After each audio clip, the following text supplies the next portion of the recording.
I would tell you that from the very beginning, I always wanted to be a family physician. I don't know if it was Marcus Welby kind of thing, but I wanted to be that country doc, have the black bag, horse and buggy.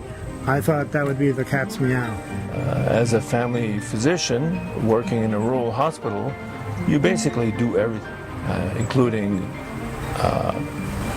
intensive care work, critical care, and outpatient medicine.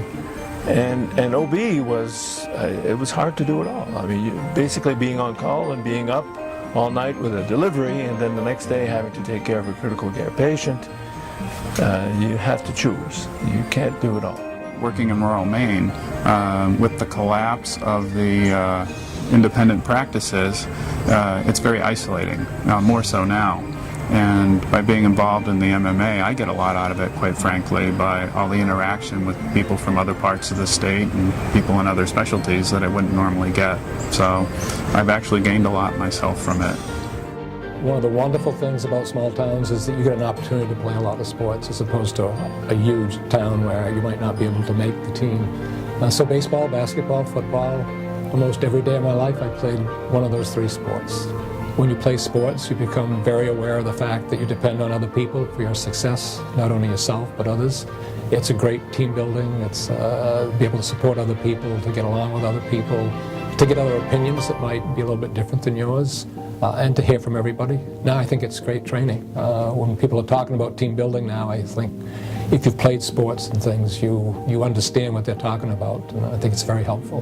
When we do well as a team, our patients do well. So there is a growing field for really looking at standardizing education, which I think is really important, because currently the way I might teach a new nurse to do something might be a little bit different than another nurse does. And so the great thing about simulation is that there's a standardized sort of approach to what we do, and it's standard from one learner to the next learner, and should be standard from one faculty to another.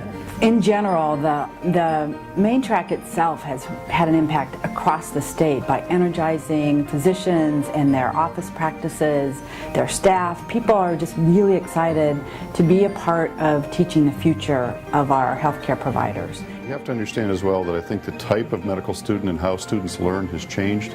I was recently at a graduate course where I was sitting in a lecture hall with people much younger than me, and I was the only person there taking notes on a notepad. Everybody else was typing or using their iPad. And I think you realize that with the shift to millennials and beyond, these are students that arrive here with a completely different background in the use of electronic tools and the expectations about how they can learn as efficiently and as effectively as possible. And so it's a combination of looking at what the technology can do to help us enhance the learning and their own expectations. I mean, practicing medicine is going to be a team effort. It's more and more so.